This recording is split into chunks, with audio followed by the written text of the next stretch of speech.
ജീവധാര പദ്ധതികളുടെ progress report ജനങ്ങൾക്ക് മുമ്പാകെ അവതരിപ്പിക്കുന്നതാണ്. ഒരു വർഷ പരിപാടിക്കിടയിൽ തന്നെ കേരള വിഷൻ 2030 രൂപം കൊടുക്കുന്നതാണ്. കേരളത്തിന്റെ ചരിത്രത്തിൽ ആദ്യമാണ് ഒരു സർക്കാർ 2 ദശാബ്ദങ്ങൾക്കപ്പുറത്തേക്ക് ചിന്തിക്കുന്ന ഒരു കർമ്മ പരിപാടിക്ക് രൂപം കൊടുക്കുന്നത്. ഭദ്രമായ വർത്തമാനകാലത്തിൽ ചവിട്ടി നിന്ന് ഭാവിയിലേക്കുള്ള പ്രയാണത്തിന് ഇപ്പോൾ തന്നെ തുടക്കം കുറിക്കുക. രാജ്യത്ത് മതേതര മൂല്യങ്ങൾ ഏറ്റവും അധികം ഉയർത്തിപ്പിടിക്കുന്ന സംസ്ഥാനം കേരളമാണെന്നതിൽ നമുക്ക് അഭിമാനിക്കാം. കേരളത്തിന്റെ വിശാലമായ ആരോഗ്യ വിദ്യാഭ്യാസ രംഗത്തെ മുന്നേറ്റവും വളർച്ചയും കേരള മോഡൽ വികസനമൊക്കെ രാജ്യത്തും വിദേശത്തും ചർച്ചാ വിഷയമായിട്ടുണ്ട്. എന്നാൽ കേരളം ഉയർത്തിപ്പിടിക്കുന്ന മതേതര മൂല്യങ്ങൾ, അതാണ് കേരളത്തിന്റെ അമൂല്യമായ നേട്ടം. മതേതര കാര്യങ്ങളിൽ വെള്ളമോ മായമോ ചേർക്കാത്ത സംസ്ഥാനമാണ് നമ്മുടേത്. സ്വയം തിരുത്തുന്നില്ലെങ്കിൽ ജനങ്ങൾ അവരെ തിരുത്തുന്ന കാലം വിദൂരമല്ലെന്ന് എനിക്ക് ഉറപ്പാണ്. മതേതര വിശ്വാസ പ്രമാണങ്ങൾ കാത്തു സൂക്ഷിക്കുന്നതിലും നാടിന്റെയും ജനങ്ങളുടെയും സുരക്ഷ കാര്യത്തിലും ഈ സർക്കാർ അണുവിട വ്യതിചരിക്കയില്ലെന്ന് ഒരിക്കൽ കൂടി ഉറപ്പു നൽകട്ടെ. മനുഷ്യനിർമ്മിതമായ എല്ലാ വെല്ലുവിളികളെയും നേരിടുക തന്നെ ചെയ്യും. മുല്ലപ്പെരിയാർ ഡാം 5 ജില്ലകളിലെ ജനങ്ങളുടെ ജീവൻ ഭീഷണി ഉയർത്തുന്ന പശ്ചാത്തലത്തിലാണ് സർക്കാർ ശക്തമായ നടപടികളുമായി മുമ്പോട്ട് പോകുന്നത്. തമിഴ്നാടിന് വെള്ളവും കേരളത്തിന് സുരക്ഷയും ഉറപ്പാക്കുന്നതാണ് കേരളത്തിന്റെ സമീപനം. തമിഴ്നാടുമായി സുദീർഘമായ നല്ല ബന്ധം നിലനിർത്തിക്കൊണ്ട് തന്നെ ചർച്ചയിലൂടെ പരിഹാരം കാണാനാണ് കേരളം ആഗ്രഹിക്കുന്നതെന്ന്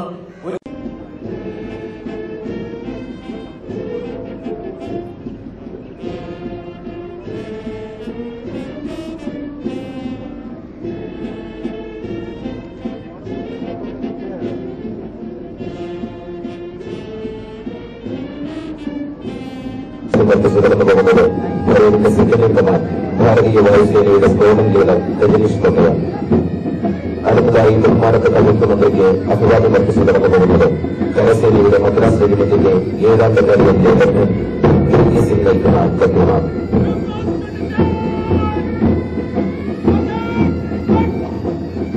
വായുസേനയ്ക്ക് അഭിവാദ്യം അർപ്പിച്ച് തുടർന്നു പോകുന്നത് തിരുവനന്തപുരം സിറ്റി ആൻഡ് റിസർവ് പോലീസിന്റെ ഒരു വ്യൂഹമാണ്. ഈ വ്യൂഹത്തെ റിസർവ് ഇൻസ്പെക്ടർ ശ്രീ ചന്ദ്രബാബു നയിക്കുന്നു. സർജൻ കുമാർ കാർത്തിക നയിക്കുന്ന NCC സീനിയർ വിംഗേഴ്സിന്റെ ഒരു പ്ലറ്റൂണാണ് ബഹുമാനപ്പെട്ട മുഖ്യമന്ത്രിക്ക് അഭിവാദ്യം അർപ്പിച്ച് കടന്നു നിൽക്കൊണ്ടിരിക്കുന്നത്.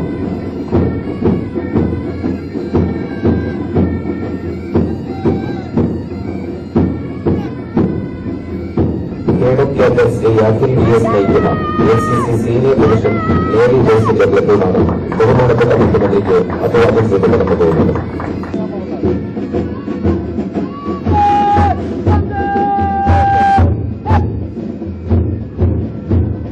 അടുത്തതായി ബഹുമാനപ്പെട്ട മുഖ്യമന്ത്രിക്ക് അഭിവാദ്യം അർപ്പിച്ച് കടന്നു പോകുന്നത് സ്റ്റുഡൻസ് ബോയ്സ് ലീഡർ AFCന്റെ ഒരു പ്ലറ്റൂണാണ്.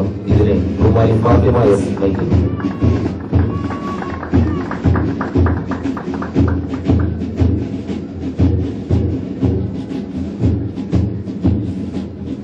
അടുത്തതായി ബഹുമാനപ്പെട്ട മുഖ്യമന്ത്രിക്ക് അഭിവാദ്യം അർപ്പിച്ച് കടന്നു പോകുന്നത് സ്റ്റുഡൻസ് പോലീസ് ലീഡർ ബോയ്സിന്റെ ഒരു പ്ലറ്റൂണാണ്. ഇതിനെ മാസ്റ്റർ കിഷോർ AD നയിക്കുന്നു.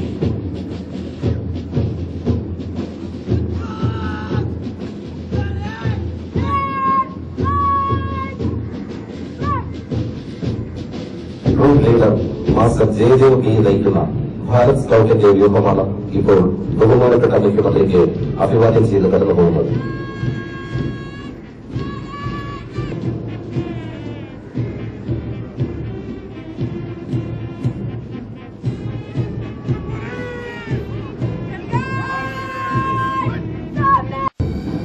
ഈ പരേഡിന്റെ അവസാന കണ്ടിജൻസ് പൈപ്പ് ലാൻഡിംഗ് ഫ്ലൈറ്റിലാണ്.